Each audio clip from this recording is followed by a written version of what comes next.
2024 September నెలలో జరగనున్న TTD employees bank తమ ప్యానెల్ ప్రతిపాదించిన అభ్యర్థులకు అత్యధిక ఓట్లు వేసి డైరెక్టర్లుగా గెలిపించాలని టీటీడీ ఉద్యోగ సంఘం నాయకులు చీర్ల కిరణ్ కోరారు.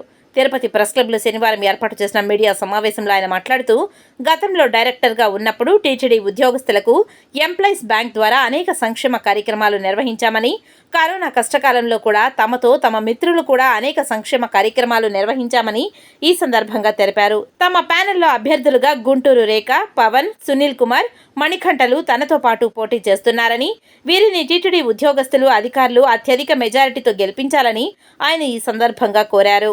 ఇప్పుడు మేము ఏదైతే ప్యానెల్ అనుకున్నామో వాళ్ళని కూడా పరిచయం చేస్తాను. వీళ్ళందరూ కూడా నాతో పాటు మీరు చూస్తూ ఉంటారు, మీడియా మిత్రులందరూ కూడా చూస్తూనే ఉన్నారు. వాళ్ళని కూడా కరోనా సమయంలో నాతో పాటు వాళ్ళందరూ వెన్నంటూ ఉండి, అటు ఉద్యోగస్తులకు కావచ్చు, ఇటు మీకు కూడా ఇక్కడే ప్రెస్ మీట్లోనే మీ అందరికి కూడా ఆనందం మందు కావచ్చు, డ్రై ఫ్రూట్స్ కావచ్చు, మీరు క్వారంటైన్స్లో ఉంటే మీకు ఏం కావాలో అక్కడ కూడా ఈ టీం ద్వారా అందజేయడం, అలాగే పోలీసులకి వీళ్ళందరికీ కూడా ఈ టీం చాలా అద్భుతంగా కరోనా సమయంలో పనిచేసింది.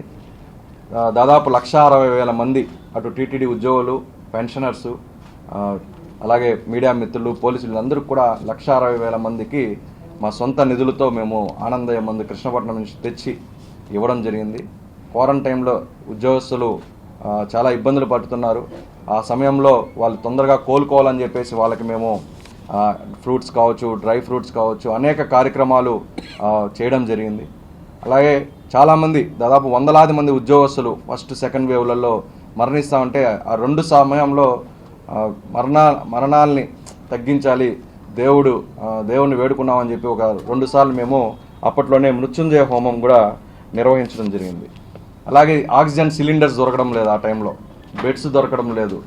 వీటన్నిటినీ కూడా మా టీం అటు హైదరాబాద్ కావచ్చు, పాండిచేరి, చెన్నై, మా ఉన్నతాధికారులు ఎక్కడ ఆదేశిస్తే అక్కడికి వెళ్ళి ఆక్సిజన్ సిలిండర్స్ తేవడం జరిగింది. డైలీ ఎయిర్పెయిడ్ ప్లాంట్ నుంచి కూడా దాదాపు 80 సిలిండర్లు తెచ్చి ఉద్యోగస్తులు అందుబాటులో తీసుకురావడం జరిగింది.